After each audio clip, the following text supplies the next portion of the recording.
Si tu veux entreprendre aujourd'hui, ça sert à rien de créer une start-up. Ce que je te conseille, c'est d'être solopreneur. Le solopreneur, c'est celui qui crée une entreprise seul, sans associé, sans salarié et sans levée de fonds. C'est une nouvelle façon d'entreprendre où on est beaucoup plus libre et beaucoup plus respectueux aussi de sa vie privée. On veut avoir du temps pour vivre et on veut générer plein de chiffres d'affaires et avoir une entreprise prospère.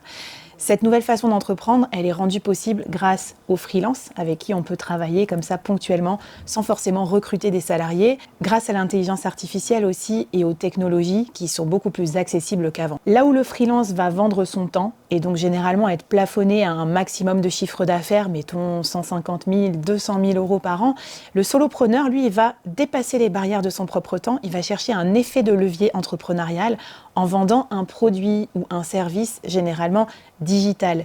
Et avec le digital, il n'y a plus de limite. On peut potentiellement créer une formation en ligne une fois et la vendre 100 fois, 1000 fois, 10 000 fois.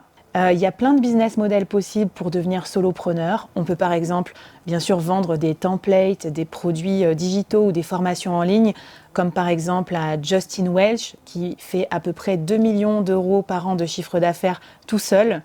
On peut aussi, par exemple, développer des logiciels, souvent ce qu'on appelle des SaaS, Software as a Service, comme Peter Levels, qui donc est un indie hacker, donc il a bricolé plusieurs petits logiciels qu'il a revendus derrière.